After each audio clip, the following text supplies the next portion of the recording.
कहते सगुन उपासक पर हित निरत नीति दिरने, और ते नर प्राण समान जिनके दुज पद प्रेम। तो विभीषण वहाँ से चल दिया कि राम वही हैं जिन्होंने कपट मृग का नाश करने के लिए जो गए थे, तो कपट का नाश कर देते हैं राम। ये वही राम हैं जिनके पादुका लेकर के भरत आज तक पूजा कर रहा है, गद्दी पर नहीं बैठा।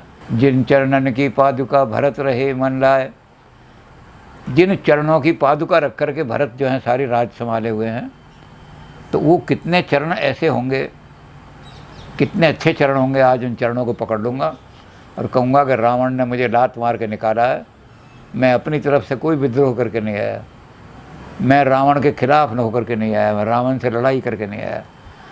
तो मुझे ये लगा था कि आपके चरण बड़े कोमल हैं, आप ऐसे लोगों को जो दुखी हैं, जो त्रस्त हैं, जिन पर अत्याचार हुआ है, उनको आप।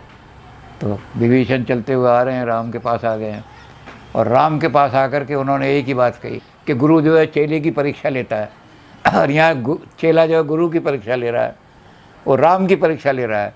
कहते श्रवण सोय सुनी आया हूँ प्रभु भंजन भव भीर। मैंने हनुमान जी जैसे आदमियों से ढोल बजाते हैं, इश्तहार छपवाते हैं, प्रोपेगेंडा लगाते हैं, श्रवण कान से सुना है कि आप दुखियों को शरण देने वाले हैं।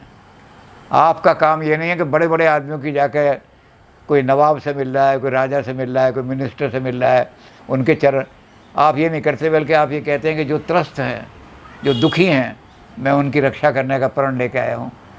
तो मैंने ऐसा सुना है, अभी हनुमान जी मुझे बता के आए थे, और भी लोगों ने बताया। तो अब मैं देखता हूँ कि क्या वाकई आप ऐसे हैं। त्राही त्राही आरती हरण, मेरा दुख हर के दिखाओ, मैं दुखी होकर के आया हूँ, त्रस्त होकर के आया हूँ। तो कहने लगे पहले ये बताओ कि आप जो अपने आप को दुखी बता रहे हो, आप दुखी नहीं हो, आप बड़े सुखी आदमी हो। विभीषण बोले मैं सुखी, मैं तो दुख के कारण से आया हूँ। कहते सारे लंकर में जो है, सारी लंका के अंदर निशाचर ही निशाचर रहते हैं। तो सखा धर्म निव्य की भांति, तुमने अब तक धर्म कैसे निभाया ये बताओ। यहाँ तो सब अधर्मी रहते हैं, दुष्टों के बीच में रह कर के भी चारों तरफ ऐसे लोग रहते हैं, और आप बीच में सात्विक बने रहे, ऐसे अपना वचन कैसे निभाया तुमने। तो इसलिए आप त्रस्त नहीं, आप तो बड़े कठोर प्रण के आदमी हैं, और ऐसा आदमी है जो अचल आदमी, जिसके पैर नहीं डिगते। तो इसलिए ऐसे आदमी की मैं बड़ी कदर करता हूँ। और राम ने कहा कि देखो विभीषण, तुम सारी के संत, मैंने दुनिया में संत देखे हैं, घूमते फिरते हैं, ठगी ठोरी करते फिरते हैं, किसी आंखों में धूल धोते फिरते हैं लोगों की, लेकिन तुम सारी के संत प्रिय मोरे, तेरा जैसा संत मुझे अब तक नहीं मिला कोई। तो धर्म देह नहीं आन नहीं हो रहे, मैं जो पृथ्वी पर अवतार लेता हूँ, तो तेरे जैसे संतों की, जिनको ये ऐसे नहीं जो हलवे मांडे खूब बढ़िया चेलियाँ नाच रही हैं गुरु जी की, और गुरु जी को कह रहे हैं हे गुरुदेव, आप जब खा लोगे तभी हम आपका जूठा खाएंगे। तो वो ऐश करने वाले गुरु नहीं, मुझे संत वो चाहिए जो कल्याण करने वाले हों। तो तुझे मैंने, तेरा जैसा संत मुझे अभी तक कोई दिखाई नहीं दिया, इसलिए तेरी रक्षा करना। परित्राणाय साधूनाम विनाशाय च दुष्कृताम, तेरे जैसे। तो विभीषण बड़े घबरा गए, कहने लगे महाराज मुझे टोंट तो नहीं कर रहे आप कि मैं रावण का भाई हूँ और आप मुझे कह रहे हो संत।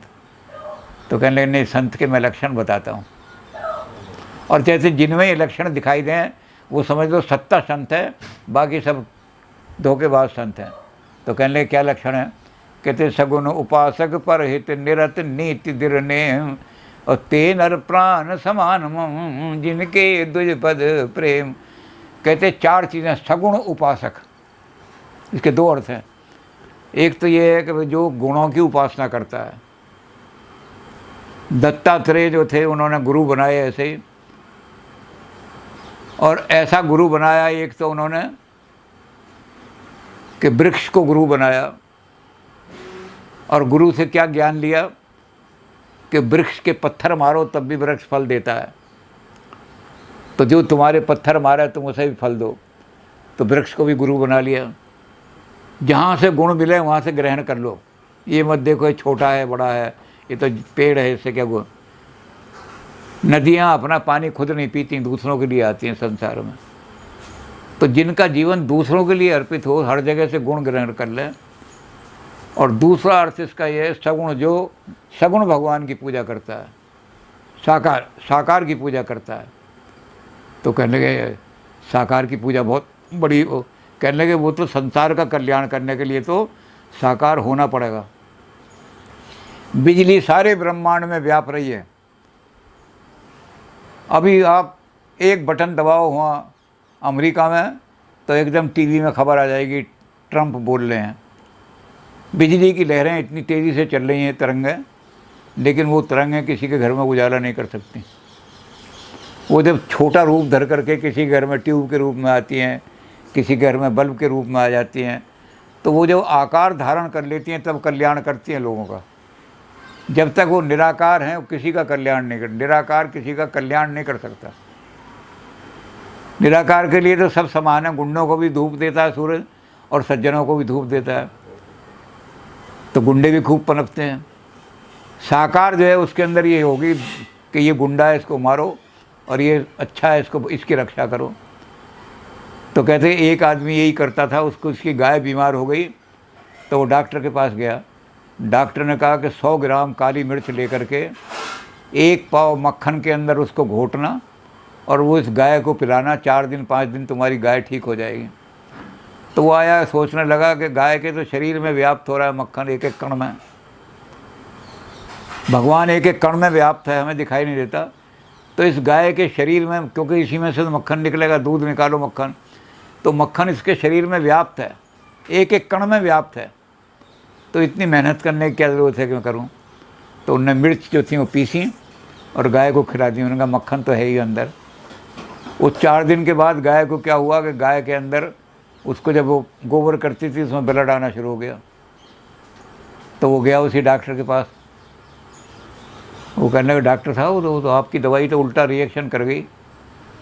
उसने क्या हुआ, कहते गाय क्या गोबर करती है तो उसमें खूब ब्लड आ रहा है। तो उन्होंने कहा तुमने कैसे किया था। मैंने कहा था 1 पाव मक्खन लेना। कहने लगा आपने 1 पाव किया था, मैंने तो ऐसा किया भुंडा और मक्खन का, पता नहीं कितने मनो मक्खन उसके शरीर में से निकलता है। तो मक्खन तो उसके शरीर में व्याप्त था। मैंने काली मिर्चें खिलानी शुरू कर दी। उसने कहा पगले, वो जो व्याप्त मक्खन है वो कल्याण नहीं कर सकता, उसको पहले सगुण बना, साकार बना, उस मक्खन को निकाल और फिर काली मिर्च डाल, ठीक हो जाएगी गाय तेरी। तो सगुण का मतलब ये भी है कि जो निराकार है उसको निराकार की बजाय किसी रूप में ला करके संसार का कल्याण करोगे। तो कहते जो ये सगुण का काम करते हैं कि हम तो गुणों का वितरण करते हैं, और वो गुण जो निराकार है, निर्गुण है, उसमें तो कोई गुण ही नहीं है। जो आदमी गुण वाला है गुण ही बांटेगा, वो जिसके पास जाएगा उसे गुण ही गुण देगा, अब गुण नहीं देगा, कुछ नहीं देगा। तो इसलिए पहली चीज़ सगुण उपासक, जो गुणों की उपासना करने वाले हैं। अब भारत के एक सन्यासी ने भी लिखा है कि 28 गुरु मेरे। उसने कहा कि मैंने एक गधे से भी ज्ञान लिया, उस गधे को भी गुरु बनाया। उसने कहा गधे को गुरु, कहते जितना धैर्य गधे में होता है, गर्दभ में मूत्र सिंचित भूमि, चारों तरफ मूत्र में सिंचित, और उसमें भी वो धैर्य से खड़ा रहता है। मालिक जो कैसी घास दे दे वो खा लेता है, फिर मालिक डंडे लगाता है वो भी सहन कर लेता है, फिर बोझ धो के जाता है। तो इतनी सहनशीलता, इतना धैर्य जब मैंने देखा तो मैंने कहा कि इतना धैर्य मेरे अंदर आ जाए। ये गुण मैंने वहाँ से सीखा। तो जहाँ भी गुण दिखाई दें वहाँ से गुण सीखो, किसी में भी गुण मिले। तो कहने पहली चीज़ तो ये है सगुण उपासक